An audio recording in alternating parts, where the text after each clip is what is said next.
की आपण personal hygiene असेल, मास्कचा वापर असेल, सोशल डिस्टन्सिंग असेल, या गोष्टी पुढच्या 2-3 वर्षांमध्ये आपण आयुष्य सुरळीत होत असताना या गोष्टी जेव्हा आपण लाईफस्टाईल चेंजेस म्हणून स्वीकारून टाकू, तर मला वाटतं त्या कोविड बरोबर राहणं एक सोपं होऊन जाईल. आणि सायमल्टेनियसली कोमॉर्बिड कंडिशन्स, आणि एक फार महत्वाची गोष्ट जी आपल्याला डेथ रेट जो सुरुवातीला जास्त होता त्याचं एक फार महत्वाचं कारण असं होतं की अर्ली डिटेक्शन होत नव्हतं. जितक्या लवकर, म्हणजे कोविडचं दुर्दैवानं एक चित्र असं तयार करण्यात आलं की कोरोनाचे रुग्ण सापडले, कोरोनाचे संशयित सापडले, या गोष्टीकडे म्हणजे त्यांनी काही गुन्हा नाही केलेला, it is just an infection. त्यामुळे याच्याविषयी सोशल स्टिग्मा आधी काढून टाकला पाहिजे. आणि मी जेव्हा स्वतः ओपनली आज तुमच्याबरोबर बोलताना जेव्हा मी स्वतः ओपनली म्हणतो आहे की हो मला हे इन्फेक्शन होऊ शकतं, तर ही माझी त्याचबरोबर जबाबदारी की मला हे इन्फेक्शन झाल्याबरोबर मी तातडीनं मला ती जर लक्षणं दिसली, तर ज्या पद्धतीने तुम्ही तुमच्या सोशल मीडियातून सातत्यानं हा अवेअरनेस क्रिएट करतात, तर ती लक्षणं दिसली तर तितक्या तत्परतेने आपण लोकांपर्यंत गेलं पाहिजे. Again this is a lifestyle change. आणि टीबीचं, मला टीबीची नाही भीती वाटत, पण मला करोनाची वाटते. तर आता ह्याच्यातली गंमत बघा, कोरोनामुळे आतापर्यंत 30 मला वाटतं आय गेस 30 जानेवारीला आपल्याकडे पहिली केस सापडली आहे कोरोनाची. 30 जानेवारीला, येस 30 जानेवारीला पहिली केस सापडली. 30 जानेवारीला पहिली केस सापडल्यानंतर आतापर्यंत आता 24 मार्चला लॉकडाऊन सुरू झाला. आज आपण आकडेवारी बघितली तर कोरोनाचा संसर्ग झालेल्या लोकांची संख्या आपल्या देशामध्ये 1,07,000 क्रॉस झालेली आहे. ओके. त्यानंतर जर आपण एकूण डेथ बघितला, जस्ट व्हेरीफाईड डेथ जर बघितल्या आपण, तर साधारणतः 3,300च्या आसपास डेथ आहेत. म्हणजे 30 जानेवारीला सुरू झालेली ही गोष्ट आज मे महिन्यामध्ये 3,300 डेथ आहेत.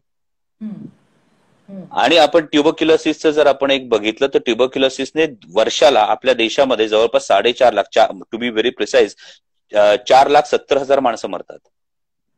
म्हणजे महिन्याला 25 ते 30,000. हो, ही मरतात माणसं.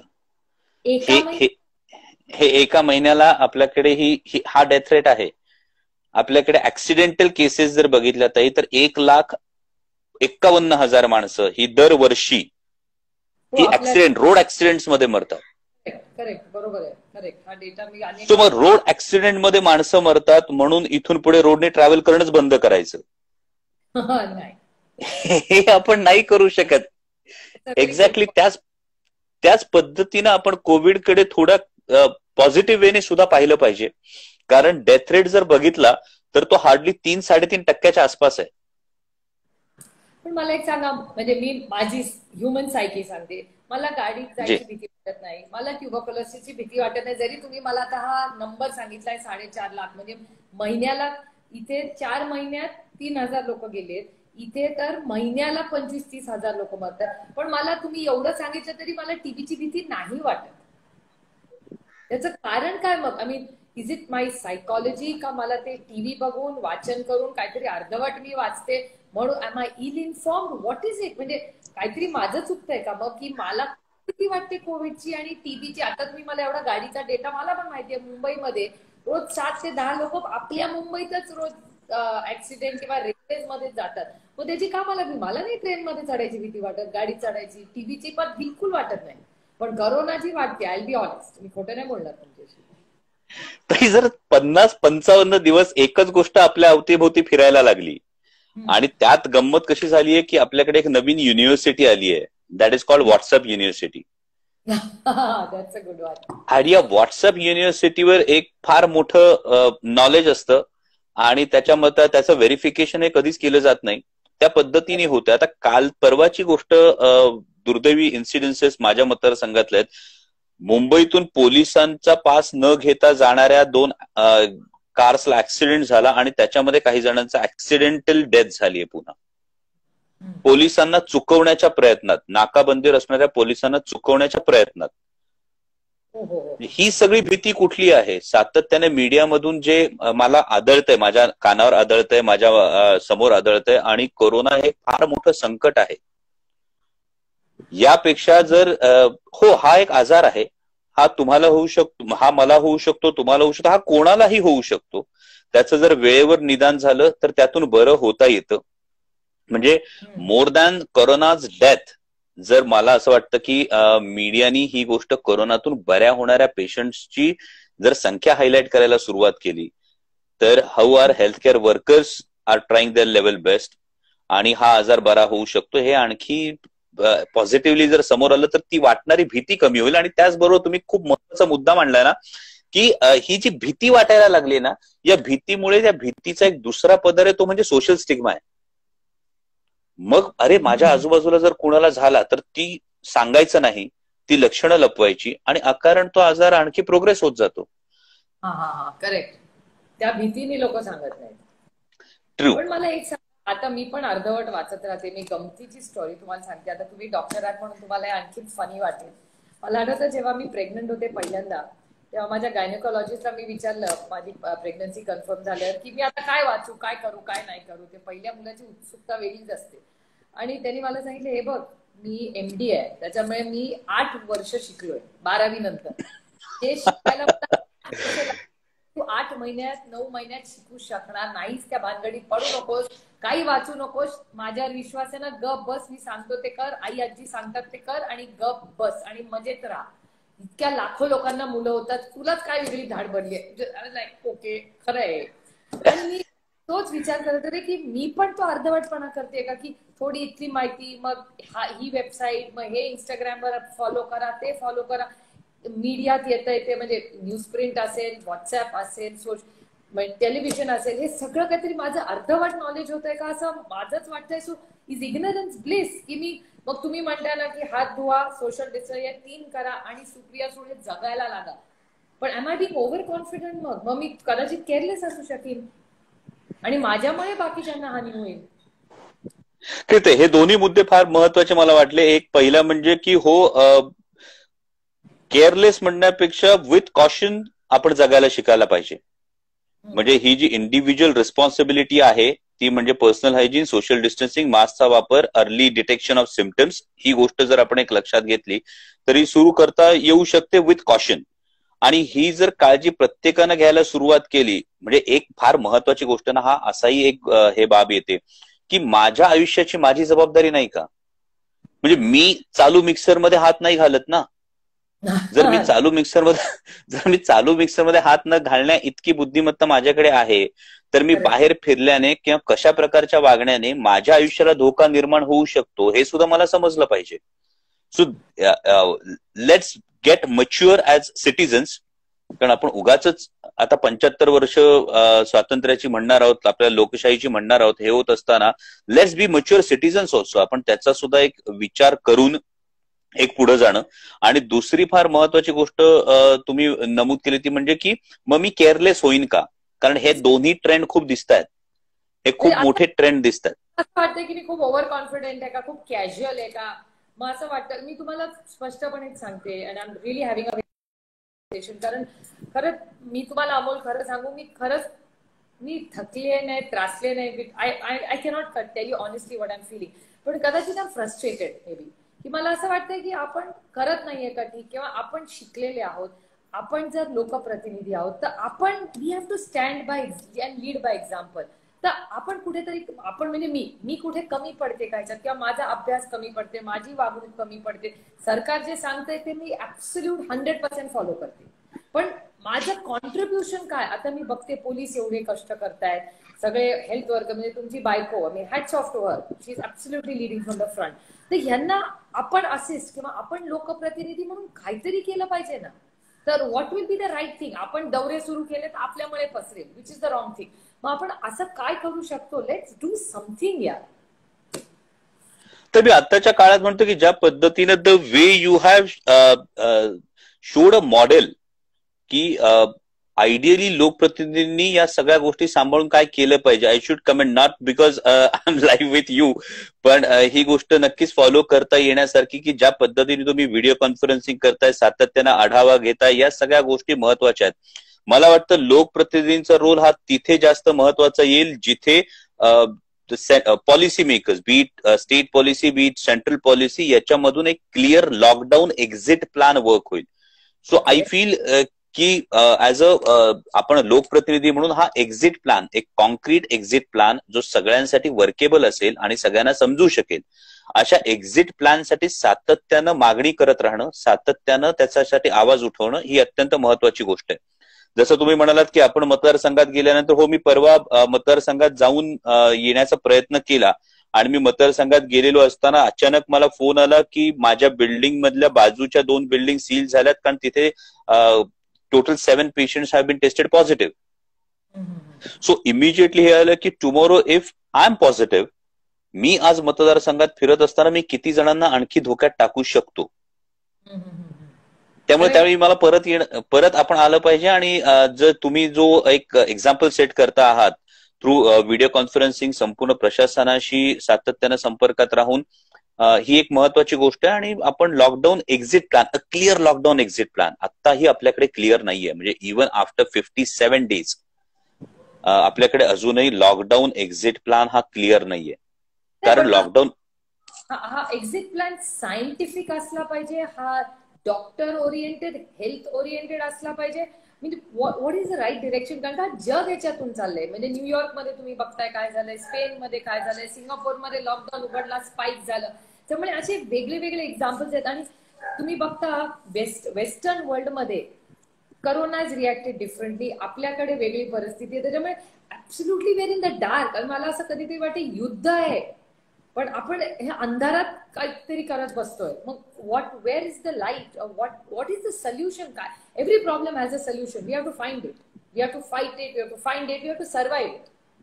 तर व्हॉट शुड बी. आता तुम्ही म्हटलं मतदारसंघात, तेव्हा तुम्हाला भीती वाटली जेव्हा तुम्हाला वाटलं की ओ बापरे आपण पॉझिटिव्ह असलो तर? हो, डेफिनेटली. त्यावेळी तो कन्सर्न हा येतो की आपल्यामुळे इतर जणांना जेव्हा त्रास होईल त्याचं काय, ही एक वेगळा एक रिस्पॉन्स. मला व्यक्तिगत, जसं मी सुरुवातीला सांगितलं की आय हॅव ऍक्सेप्टेड इट. म्हणजे it's a very difficult thing to accept. पण पर्सनली जर मी म्हणेल की हो, I have accepted it. Being a doctor you have to accept it. आज आपण जर ट्रीटिंग सगळे डॉक्टर्स बघितले, पोलीस जर बघितले, तर हे कोणत्या मानसिकतेने समोर आलेले असतील. They are facing it every day. मग ते आपलेच बांधव आहेत, तर मग ती मानसिकता आपली का नाही? मग ते जी काळजी घेतात ती काळजी घेऊन आपण पुढे का जायचं नाही? सो मला वाटतं हे खूप महत्वाचं आहे. म्हणजे मी स्वतःला हे सांगू का की कोविड मला होऊ शकतो आणि इट्स फाईन, झाला तरी इट्स नॉट अ प्रॉब्लेम. आपण स्वतःवर लक्ष ठेवायचं, पुढचे 2-2.5 वर्ष घरातल्यांवर लक्ष ठेवायचं. सिम्पटम झाले की लगेच सांगायचं and it is fine, I don't have to panic. Perfectly ताई, ही गोष्ट महत्वाची आणि ही करावी लागेल. हो, you need not to be panic. आणि जो तुम्ही लॉकडाऊन एक्झिट प्लॅन जो म्हणत होता, त्यासाठी तो निर्णय घेताना it has to be on medical ground as well as it has to be on economical ground also. पण या दोन्हीचा बॅलन्स एका पॉइंट नंतर आपल्याला स्ट्राईक करावा लागेल. आणि तो बॅलन्स घेऊन समजा कोमॉर्बिड, आता जर एक प्रमाण आपण बघितलं तर जिथे कोमॉर्बिड, एकूण डेथ जर बघितल्या, एक फार सिम्पल गोष्ट आहे. मगाशी तुम्ही बोलताना बोललात की एक it was very valid point की तुम्ही म्हणालात आपल्याकडे corona has behaved in a different way. Correct. असं म्हणजे तो लेट्स करेक्ट आहे. तर ती एक अनालिसिस जर आपण मांडायचा प्रयत्न केला तर आपण बघा, पहिला जेव्हा लॉकडाऊन झाला 24 मार्चला, तेव्हा आपल्या देशामध्ये जवळपास 550 पेशंट्स होते. जेव्हा पहिला लॉकडाऊन संपला तेव्हा the patients number was about 10,000. जेव्हा दुसरा लॉकडाऊन संपला तेव्हा patients number was approximately 30 to 35,000. Okay. आज जेव्हा 17 मेला लॉकडाऊन 4 सुरू झाला तेव्हा वी वेर अराउंड 85 to 90,000. 1 लाखाच्या घरात आलोच ना आपण. Correct. So patients are increasing. याचा अर्थ लॉकडाऊनमुळे खूप कम्युनिटी स्प्रेड कंट्रोल करण्यात आलाय का? तर नाही.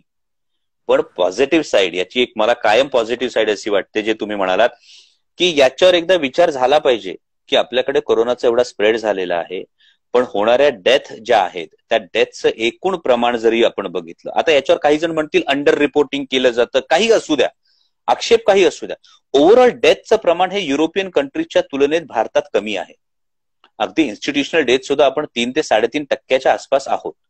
मग याच्यामध्ये नेमकी कारण काय? Is it our environment which has played a role, जे आधी एक सिद्धांत मांडण्यात आला होता, किंवा बीसीजीचं इम्युनायझेशन जे संपूर्ण भारतीयांचं झालं होतं? एन्व्हायरमेंट म्हणजे तुम्ही एन्व्हायरमेंटचा अर्थ काय तुम्ही म्हणताय? म्हणजे टेम्परेचर मध्ये फरक का काय? म्हणजे काय एन्व्हायरमेंट म्हणजे? दोन गोष्टी वाटतात ताई. एक म्हणजे टेम्परेचर मधला, युरोपियन कंट्रीज मधला आणि आपला टेम्परेचर मधला फरक, ही एक गोष्ट आहे. दुसरी महत्वाची एक गोष्ट आपल्याला जाणवते ती म्हणजे कोरोनाचा प्रादुर्भाव आपल्या देशामध्ये कंजेस्टेड पॉप्युलेशन डेन्सिटी असलेल्या भागामध्ये खूप जास्त आहे. पण ग्रामीण भागामध्ये जिथे मोकळं वातावरण आहे, जिथे खुली हवा आहे, जिथे पॉप्युलेशन डेन्सिटी कमी आहे, अशा ठिकाणी प्रादुर्भाव नाही. सो आपली जी मूळ इकॉलॉजी आहे, इज इट हेल्पिंग दॅट? म्हणजे ती ही मूळ इकॉलॉजी आपल्याला मदत करते का? आपलं टेम्परेचर आपल्याला मदत करते का? तिसरी महत्वाची गोष्ट आहे की ज्या देशांमध्ये कोरोनाची डेथ रेट खूप मोठा आहे, इथे एजेड पॉप्युलेशन खूप मोठ्या प्रमाणावर आहे. आज आपल्या देशाचं ऍव्हरेज एज जर बघितलं तर that average age is very less. त्यामुळे ही एक महत्वाचा फॅक्टर आहे. आणि बीसीजी इम्युनायझेशन जे आपल्याकडे सगळ्यांना करण्यात आलं होतं, ज्याच्या संदर्भात आता ससूनला पण रिसर्च सुरू झालेला आहे, तो has that BCG played some role or Indians do have some innate immunity for this virus, or another possibility ही आहे की जे व्हायरसचे स्ट्रेन आहे त्यातला एखादा आपल्याकडे ज्या स्ट्रेनचा प्रादुर्भाव आहे हा स्ट्रेन कमी व्हिरुलंट आहे का, असंही असू. सो इफ या सगळ्या पॉसिबिलिटीचा जर एकदा विचार केला तर मग एक थोडक्यात बागुलबुवा जो तयार होतोय, म्हणजे कोरोनाच्या बागुलबुवाला घाबरायचं किती आणि त्याला भिडायचं किती. म्हणजे I tell you one incidence, एक इन्सिडन्स की माझी मुलगी आधी अंधाराला खूप घाबरायची. तर अंधाराला जोपर्यंत ती अंधारात जाऊन एखादी गोष्ट आणली नाही तोपर्यंत तिला अंधार, हे खूप लहान मुलांमध्ये आपल्याला बघायला मिळतं, अंधारात बागुलबुवा असतो. जेव्हा ते लहान मूल जातं आणि त्याला कळतं की तिथे बागुलबुवा नाहीये, तेव्हा ती गोष्ट सोपी पडते. आता कोरोनाच्या बाबतीत ही गोष्ट इतकी सरळ इम्प्लिमेंट नाही करता येणार, कारण तो बागुलबुवा आहे आणि त्याच्यामध्ये किती आपण हा लॉस सहन करू शकतो, हा मला वाटतं एका खूप लिडरशिपचा एक फार महत्वाचा निर्णय असेल. द डिसिजन विच स्वीडन टोक फॉर हर्ड इम्युनिटी, त्या पद्धतीचा हा निर्णय कसा घेतला गेला. पण त्याच्या डेथ्स तर झाल्या ना स्वीडनमध्ये केवढ्या. येस, ते पण त्यांच्या टोटल डेथ ज्या होत्या त्या अगेन 3200च्या आसपास डेथ आहेत स्वीडनमध्ये. And now Sweden is completely open. Correct. The decision is very tough. आणि आता गंमत अशी की जो एक डिसिजन कम्युनिटी स्प्रेड झाला किंवा नाही हे कोणी सांगायचं, त्याच पद्धतीने this decision is going to be difficult. पण येस, याच्यावर सोल्युशन आहे. आणि सोल्युशन मला अजूनही वाटतं की इंडिव्हिज्युअल रिस्पॉन्सिबिलिटी, सिटीजन्स रिस्पॉन्सिबिलिटी, आणि ऍट द सेम टाइम जे कोमॉर्बिड पेशंट्स आहेत, या कोमॉर्बिड पेशंट्ससाठी एक लागणार आहे पुढच्या काळामध्ये, ज्यांच्यामध्ये आपल्याला सिव्हिअर सिम्पटम्स दिसतात. ते एक इन्फ्रास्ट्रक्चर तयार करून ठेवणं, हे I feel these are some important points. No, but just out of curiosity, this is, तुम्ही म्हणताय we have to coexist, we have पुढच्या 2.5 वर्ष, आपण 2.5 वर्ष तर घरात नाही राहू शकत, तर या सगळ्या करू हे ते, पण मनातली भीती कशी घालवायची. I am saying this very seriously too. ते भीत्यापाठी ब्रह्म राक्षस मला समजतं. टीव्ही बघून बातम्या बघून खरंच मनाला अशी ती न्यूज बघितली, अरे बापरे असं होतं. मग तो अरे बापरे साठी काय केलं पाहिजे मग? का आपण ठरवायचं की आता बस झाला, आता अमोल कोल्हेनी मला खूप भीती दाखवली, आता मी नाही घाबरणार अमोलला, आणि मी त्या रीतीने चालायला लागणार आणि हळूहळू आयुष्य जगायला लागणार. त्याला व्हेरी नाईस. म्हणजे I only have to help myself. Yes ताई, या तुमच्या स्टेटमेंटमध्येच एक फार मोठं उत्तर दडलेलं आहे की लाईक कोरोनाने मला घाबरवलं, त्यांनी माझी पाठ भिंतीला लावली. Now I have 2 options in my hand. एक म्हणजे आता मी शस्त्र गाळून टाकायची आणि मी गपचूप बघत बसायचं when he is going to attack me. And second thing is की मी पुन्हा रिटॅलिएट करायचं आणि I have to fight back, take fight to corona's ये. आणि ते करताना at least 50% chance of winning is there. त्यामुळे तुम्ही म्हणता त्या पद्धतीनं आता ही भीती मनातून काढून एक सावध अप्रोच घेऊन, सावध approach. It should not be a careless approach, it should be a careful approach to deal with corona. मग तो गव्हर्नमेंटच्या पातळीवर नाही. मग तुम्ही आम्हाला सांगा ना की सुप्रिया सुळे, तुम्ही घराच्या बाहेर जाणार असला तर ह्या 5 गोष्टी केल्याच पाहिजेत, आणि तर त्या काय असतील? समजा आता मला उद्या असं नाही, पण लॉकडाऊन कधीतरी संपेल, तर मग माझ्यासारख्या व्यक्तीने काय करावं? किंवा माझी मुलं कॉलेजला जातील, नवरा ऑफिसला जाईल, मी मतदारसंघात, एक फॅमिली म्हणून सुळे फॅमिलीला तुम्ही काय गोष्टी आम्हाला करायला सांगा? कारण का मी वेगळ्या it's a very thing college perfectly ताई. यामध्ये पुन्हा पर्सनल हायजीनचा जो विषय, सातत्याने हात धुण्याचा जो विषय आहे, त्यानंतर मास्कच्या वापराचा जो विषय आहे, सॅनिटायझरचं एवढं अवडंबर आपण खूप मोठ्या प्रमाणावर नाही करू शकत, कारण साबण इज ऑल्सो इक्वली इफेक्टिव्ह. त्यामुळे साबणाने वास लागत, सॅनिटायझरचा वास हाताचा राहतो, मला ते आवडत पण नाही. तर नुसते साधे पाण्याने आणि साध्या साबणाने हात धुतले तर चालेल का? मी परफेक्टली ताई. फक्त that should continue for at least 20 seconds. That is important. Sanitisers are not fully required. फक्त साबण आणि पाण्याने हात धुतले तरी चालणार आहेत. फक्त ते 20 येस बास आहेत. कारण फक्त ते जे हात धुणं आहे ते 20 सेकंदाच्या पलीकडे चाललं पाहिजे. That is important. कारण त्याच्या कोरोना व्हायरसचा जो वरचा लेअर, जो फॅटी ऍसिडचा जो लेअर आहे, तो डिझॉल्व्ह होण्यासाठी साधारणतः ते 20 ते 25 सेकंद हात धुतले गेले पाहिजे. That is more than sufficient. तिसरी एक फार महत्वाची आणि इंटरेस्टिंग गोष्ट आहे ती म्हणजे मास्कचा यूज. मला वाटतं की झेक रिपब्लिकने याच्या संदर्भातले काही व्हिडिओज मध्यंतरी पब्लिश केले होते. तर कोरोनाचा जो स्प्रेड आहे, कोरोनाचा जो विषाणू आहे, तो साईजने थोडा मोठा आहे. सो तो ड्रॉपलेटमध्ये अनेक वेळा हे करतो. तो एरोसोल त्याचा बनत नाहीये. एरोसोल त्याचा जो बनतो तो फक्त कोणी समोरचा शिंकला किंवा खोकला तरच बनतो.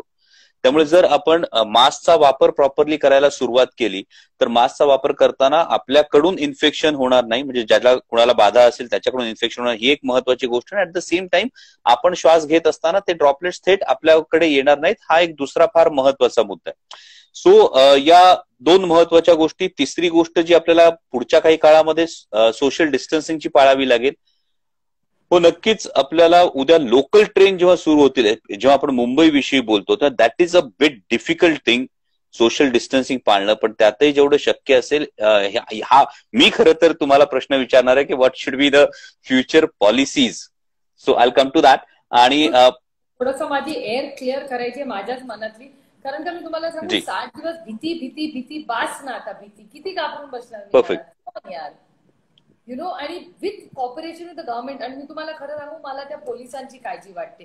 चला 60 दिवस आपण सगळे घरातून करतोय, जरी आपण झूम कॉल करत असू. तुम्ही मतदारसंघात जाता, मी जाते, लिमिटमध्ये जातो, पण तरी आपण झूम कॉल्सवरनं जिल्हा परिषद असेल, आपले कॉर्पोरेशन असेल, सगळ्यांच्या कॉन्टॅक्टमध्ये राहतो. पण 24/7 तो पोलिसवाला रस्त्यावर जो उभा असतो, आता 7 ते 7 बंदी आहे, कामावर जरी गेला तर तरी त्या पोलिसाला पण ब्रेक द्या ना तुम्ही. व्हॉट नॉनसेन्स इज दिस? आपण कधी ओनरशिप घेणार त्याची, अमोल? म्हणजे मी जर नीट वागले तर कदाचित त्या पोलिसवाल्याला 2 तास त्याच्या पोरांबरोबर घरी राहता येईल, जर मी जबाबदारीने वागले तर. परफेक्टली ताई. मला तेच वाटतं की ही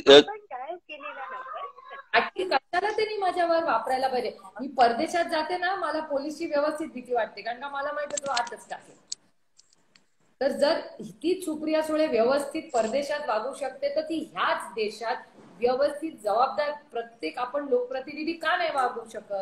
हिंमत आहे का न्यूयॉर्क मध्ये जाऊन हुज्जत घालायची पोलिसला? सांगा मला, आहे का हिंमत तुमच्या? परफेक्ट. यालाच आपण स्वयंशिस्त हा एक शब्द म्हणू शकतो की, आणि तुम्ही जे का कॅम्पेनचा जो उल्लेख केला होता, म्हणजे या स्वयंशिस्तीचेच हे सगळे भाग आहेत. प्रशासनाला मिळणारं सहकार्य ही एक गोष्ट आहे, गव्हर्नमेंटचे रूल्स फॉलो करणं ही दुसरी गोष्ट आहे, पर्सनल हायजीन पाळणं तिसरी गोष्ट आहे. आणि तुम्ही कॅम्पेन जे सुरू करायचं म्हणाला होता, that is a very important campaign, आणि that is anti spitting campaign. मला सांगा, तुम्ही तुमच्या घरात तुमता का लिव्हिंग रूम मध्ये? Definitely nobody does that. Nobody does that. So why should you spit on? Why should you spit? Period is my question. माझं म्हणणं आहे की प्रत्येक वेळेस सगळं म्हणजे प्रशासनाने आपल्याला गेलेच पाहिजे, पण आपण सिटीजन म्हणून आपली काय जबाबदारी आहे का नाही, अमोल?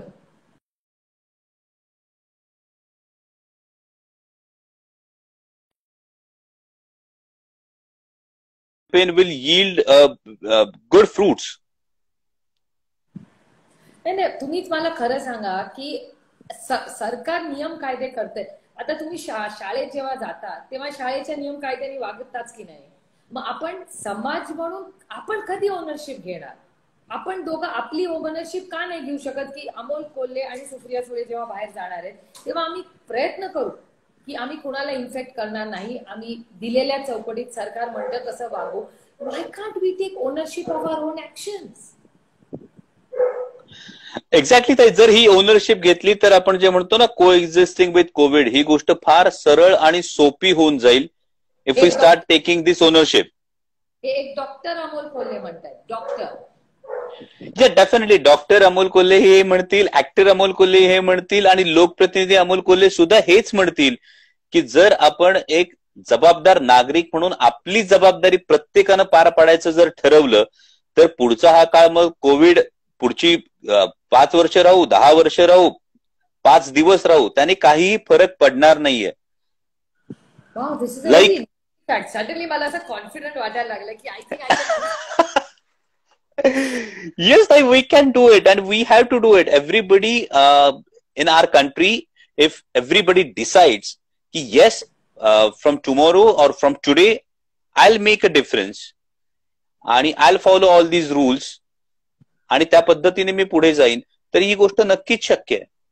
कल करे सो आज कल, आज करे सो अब. Amol, very true.